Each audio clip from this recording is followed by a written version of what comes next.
think of writing a book, how do they get their individual voices heard? Okay, so everyone knows where I'm from, and we had the overlord himself, Mayor Michael Bloomberg, with Joel Klein at his helm, doing his every little bidding. And when I came into that system, I started to think about how often, more than not, the veteran teachers who were right above me just kept saying, "What are you doing? Why are we here?" And I said, this can't be, because I love teaching, and I can't imagine that anybody would hate teaching. But it just became more and more obvious that voices started getting pushed down, down, down, down. And of course, the only people who were very positive and chipper were the people who were coming in with their little products saying, "Oh, this is gonna change education forever. Oh, this is gonna be great. And you're gonna learn how to do this because that's what you teachers do. You have to do this because I said so." And then a semester later, they're gone because the money didn't come in for that program, but it came in for the next program. And the next program comes in and says, "Hey, you're gonna learn how to teach through this program, and that's great." And then they leave again.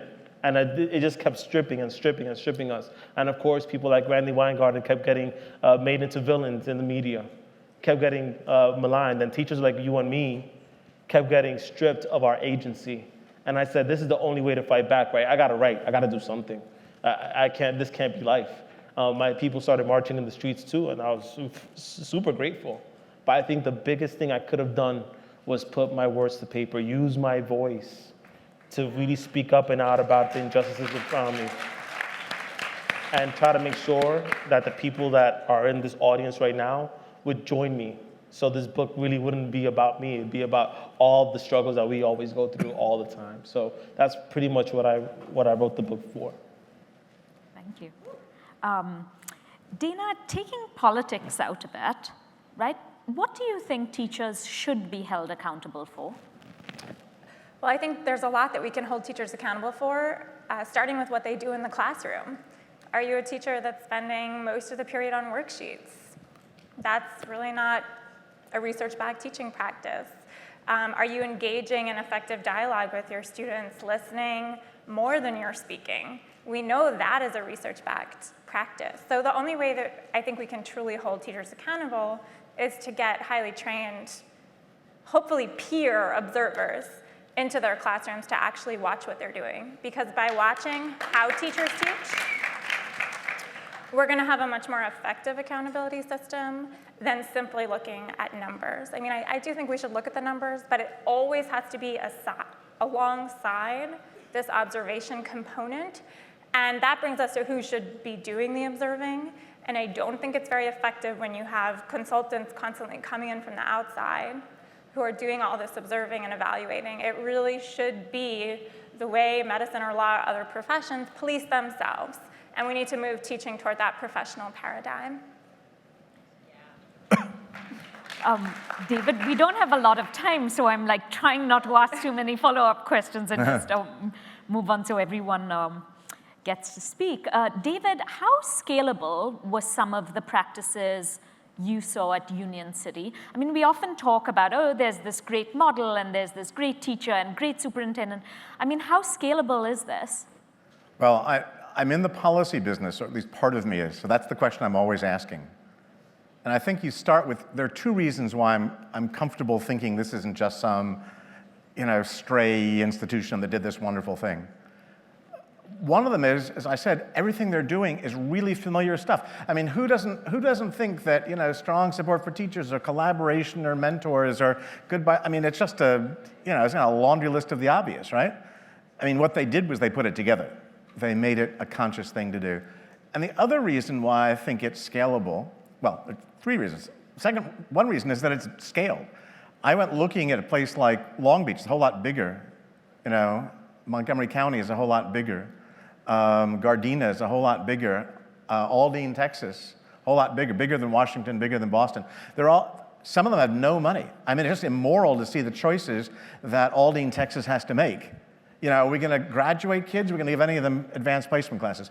But they're all building that same kind of system. They don't talk to each other that much. And they don't. There really isn't a network, and that, I think, is important. But it's not as though there's some hero around here.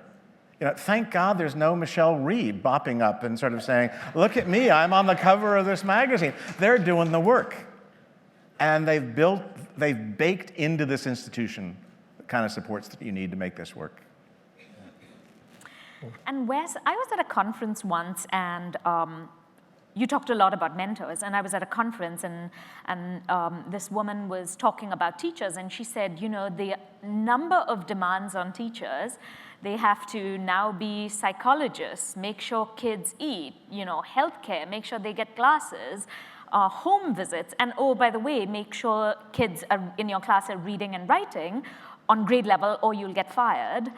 Is it even possible to have that kind of mentorship, given that there are so many children with so many needs? And what extra supports can teachers have? It's amazing how we continue to throw more and more things on teachers without giving them any additional resources or supports in order to do it. And but the interesting thing about it is it's one of the few professions where that's actually the case, right? Where you're going to continue throwing more and more things at them. So, and I say this, and I say this. I don't know, journalists might come up close. Maybe journalists too. Maybe we'll throw journalists in that category, right? But there is this idea of, so for example, I'm a military guy, right? I'm a paratrooper, remember the 82nd Airborne, did tours overseas, et cetera. And there's an old military expression called mission creep, right? And the way mission creep works is you have an established mission, and then as that mission begins to bleed into other things, then you fall into the category of mission creep. Is this the core fundamental mission, et cetera?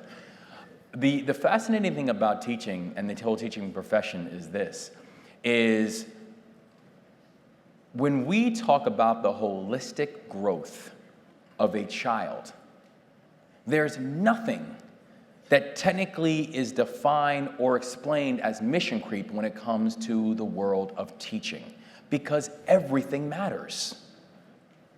We then need to do a better job of being able to provide the supports for people, the time, the development, et cetera, to actually allow them to continue to evolve and grow as the profession continues to evolve and grow, because we're asking teachers to be responsible for something that in many cases they don't have a core responsibility for. I think I remember with, my mom used to say something that I think is right, and she said, kids need to think that you care before they care what you think, right? And she's absolutely right, and that expression is absolutely right. And the thing that when we talk about how do we scale that process, we have to understand that laws and policies and all that kind of stuff, that does matter. The type of supports we're putting in place for instructors. The thing, though, that I would also just urge and stress when it comes to the individual teacher inside of the individual classroom with that individual child, even as you're adding more children, as you're adding more complexity onto the lives of our children, how that child interprets your passion, your devotion, and your commitment to them, it matters. And they notice it. They will perform as according to how they feel like they're being expected to. And I'll say very quick, I remember, Wes and I were actually talking once, and we were talking about Baltimore. And I remember I once asked him a question, because I'd heard this expression, I don't know if y'all ever heard the expression that people are products of their environments, right? I heard that my whole life. I heard it to the point that I never even questioned it anymore, because it's one of the things you just keep on hearing. And I remember I asked Wes that question. And I said, so do you think that we're products of our environments? And Wes looked back at me and he said, actually, I think we're products of our expectations. And I thought to myself, he is absolutely right. That we're not products of our environments, we're products of our expectations. And someone once said to me, it's a real shame that you lived up to your expectations and Wes didn't. And I said, actually, the real shame is that we both did. We both lived up to our expectations. So we have to be very cautious and careful about the expectations we're then placing on our children, because in many ways, we become this nation of self-fulfilling prophecies. And our kids will then adapt and adjust and shift depending on where that bar of expectation is set. Mm-hmm.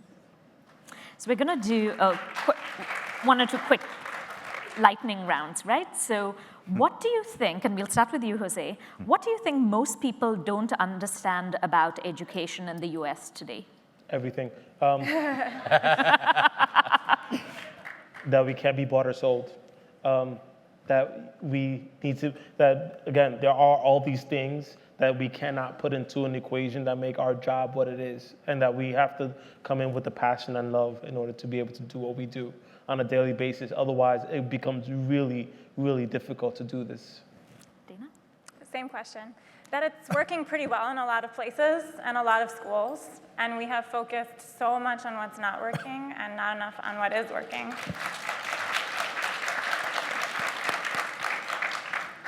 I don't think people get how important other aspects to kids' development are besides their test scores.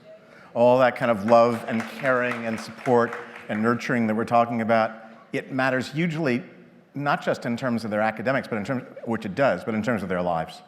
And that's what teaching is, the fact that teaching is doing that as well as teaching the kind of academic stuff is many folks miss in this test-driven age.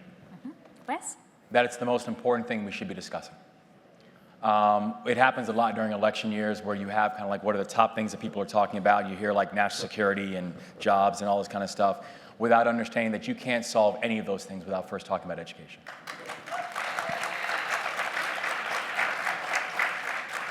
And I've got a last question again. We'll start with you actually, Wes, and work our way up.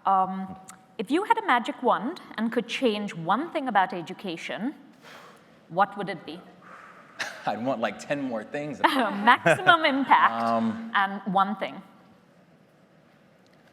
I would make sure that every single person who becomes a parent understands their role in that educational conversation, and we give them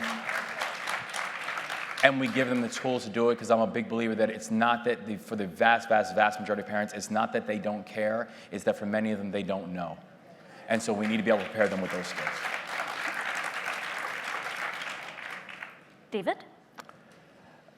I would want to make sure, if I had this magic wand, that not only did every kid have an equal opportunity to succeed, but had the kind of love and caring and respect that they can get not just from a parent, but from a mentor, many of whom are going to be the teachers of those kids.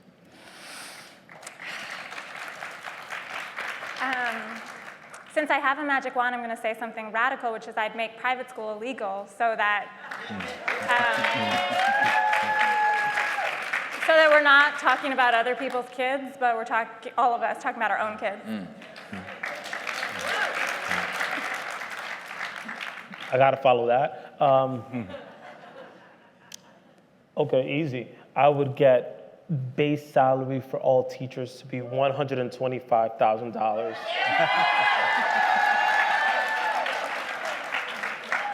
I'm a high roller, if you got to know. Well, we're really at time, and we need to end on that very happy note, dreams of $125,000 a year. I wanted to just end with thanking the panelists very, very much. They are going to be signing books at the expo, so please feel free to go up to them and ask them to sign copies of your book or chat with them a little bit more. But I also wanted to thank all of you for this opportunity. I have a sign on my desk which says, "A society is judged by how it treats its last, its least, and its littlest." And to me, there's no other profession where those three categories overlap so much as in education. So thank you very much. Wow. Thank you. Thank you, Randy. Is this working? So before everyone leaves, and I know people have already kind of slowly left the hall, I want to say thank you to Kavitha, to Jose, to Dana, to David, to Wes, for their amazing TED Talks and this amazing conversation. Really, thank you very, My pleasure. very, very much. Thank you. And for those of you who want to join us, we will have a book signing that will start right now downstairs in the expo hall. And while you're there, and people are doing it already, hop onto one of the computers in the Learning Lab and sign up kind of as people like Jose were talking about. Start blogging for the AFT, or register your existing blog and we'll help promote it. Or you can text BLOG to TO 69238 and we'll send you a link. So join the conversation. Thank you again very, very, very, very, very much for this really inspiring conversation. We really appreciate it. Give them another AFT. Welcome.